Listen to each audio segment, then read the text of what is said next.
Post-spawn bass fishing can be a challenge because the majority of the bass on your fishery are going to be concentrated in small areas, and the rest of the lake is going to be dead water. In this video, I'm going to show you how I break down a lake to identify key 30 to 40 yard stretches of bank that are holding large concentrations of fish, and also how to avoid unproductive water on your fishery. Let's get into it. Today, I'm on Lake Uchi in Oklahoma. Water temperatures are in the low to mid 60s, and the majority of the bass are post-spawn. The water level and water clarity has fluctuated a lot on this lake this spring due to the rainfall, and we just got some rain last night, so this might throw a curveball into our strategy today. I decided to start my day on some short main lake pockets with some water willow on the bank.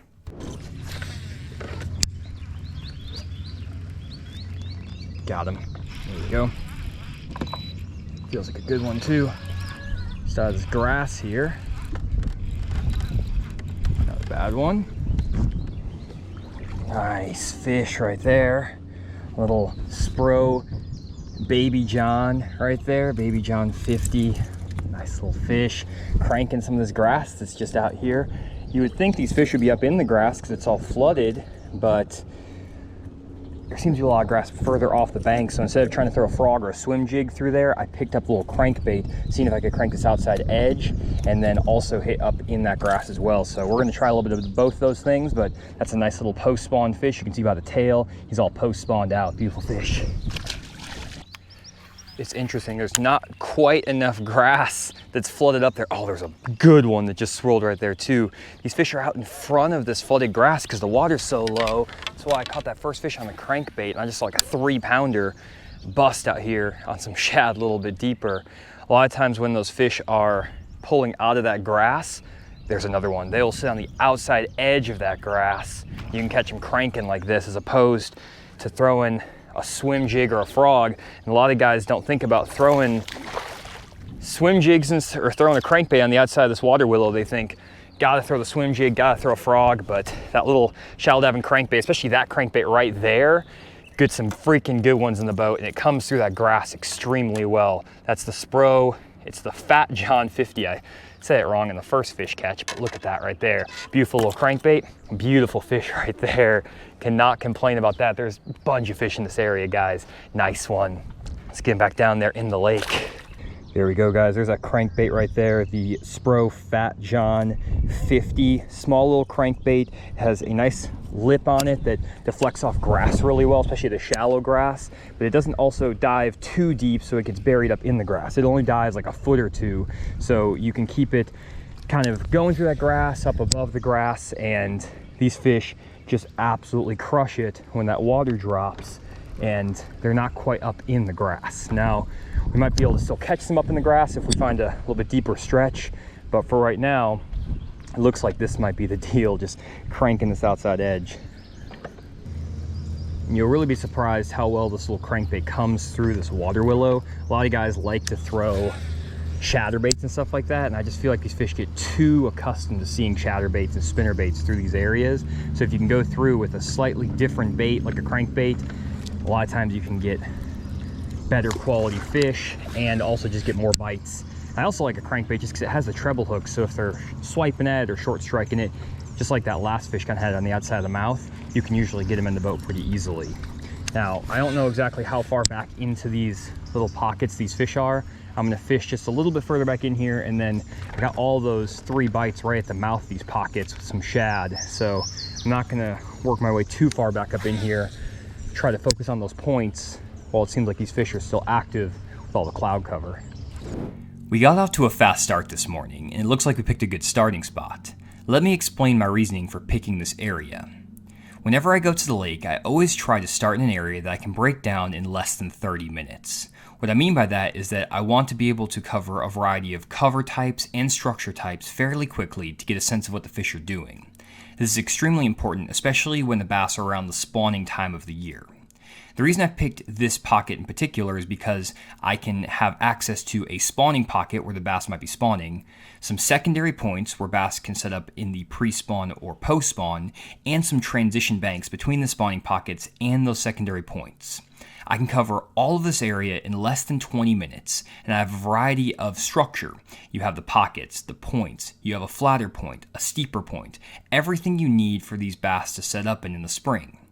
When I fish through this area, I'm not really looking to catch a ton of fish, though we did land on a bigger group of fish than I was expecting, but even if I just get one bite, it'll clue me in on what the fish might be doing on a given day. More importantly, I'm not going to waste a lot of time fishing through this area if it's not productive. I could have picked one of the bigger creeks on this lake, and that's what a lot of anglers start on, these bigger, more obvious creeks. However, it's going to take me 2 to 3 times longer to fish through a creek like this, and there's a lot more variety in cover and structure, making the options almost overwhelming when you first get to the lake. Therefore, I find that it's better to start in a smaller, concentrated area that gives you a lot of different cover and structure types to choose from, and then try to establish a pattern in that small area before expanding to a bigger area. Another tool I use is actually something we just added to the Deep Dive app, which is our water inflow points map. This map shows you all the places where water flows into your fishery. The great thing about this tool is you can actually filter these water inflow points by the average annual flow, so you can see which points get more flow or less flow. Because we got a lot of rain last night, and this lake has a tendency to blow out when there's rain, with a lot of muddy water coming into all of these inflow areas, I tried to pick one of these inflow point areas that had the lowest average annual flow. I still wanted to be fishing around an area that was getting some water movement, because whenever water flows into the lake, it's going to be bringing nutrients, microorganisms, things like that. And honestly, all of these inflow points are basically like restaurants for the bass. After it rains, all those nutrients get brought into the lake, which attracts the shad, the crawfish, the bluegill, and then the bass are going to be there with them. However, if you get too much rain coming through those areas, it'll blow out the area and it'll make it very hard to catch fish. Therefore, I used this slider to identify the area that had the lowest average annual flow, that still had a water inflow point, and that also had some of those short pockets nearby. By using this tool, I was able to eliminate some of the other pockets in the area and find some of these shallow main-like pockets that weren't getting blown out from the rain. This is a really cool feature in the Deep Dive app. I would definitely check it out if you're a subscriber to Deep Dive. All pro members have access to this now if you update the app. I've been using this tool now for almost a year, and I've had some really great days finding inobvious inflow points that other guys are overlooking because you just can't really see them on Google Earth or a map. This is some new data that I don't think anyone has ever had access to in an app or anything like this, so definitely check it out, use it on your fishery, and see if you can find some hidden spots like I have over the past year. Now let's get back to the lake and see if I can keep catching them. Now this looks kind of interesting. As we come up here, guys, there's a little bit shallower stretch of grass that sticks out off this point. I'm gonna be curious if I can get these fish to eat a swim jig. The other bank was a little bit steeper, and so that grass was not sticking so far off the bank, and that might mean that I can actually catch some of these fish on the swim jig. I'm gonna fire on the outside edge first with this Squarebill just to keep them honest, but then I'm also gonna get that swim jig and fire it up through that grass and see if they're up in there.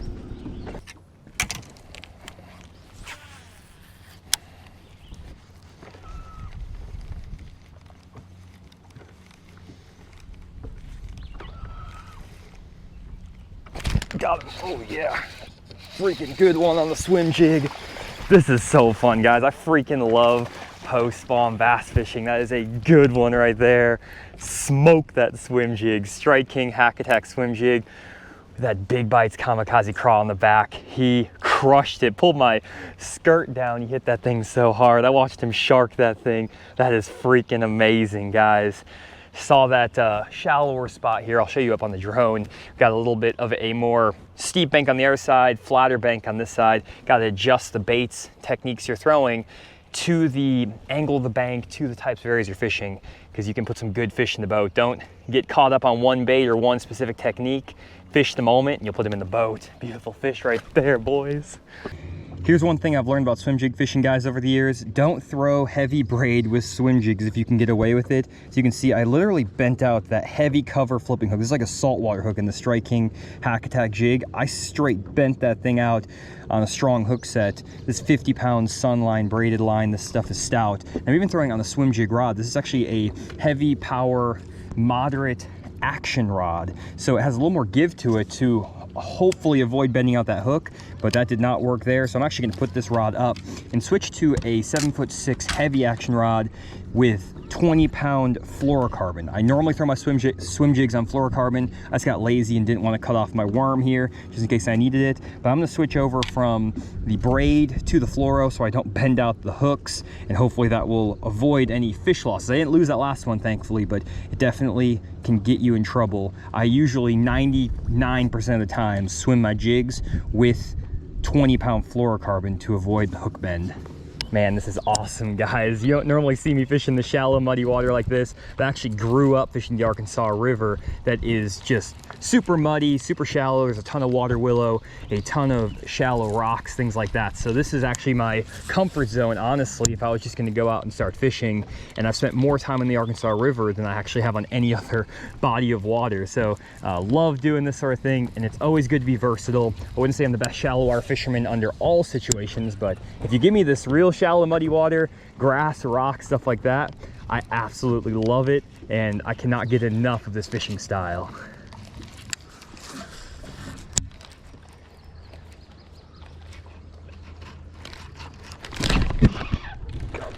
Oh gosh, I did not even feel that fish bite that thing.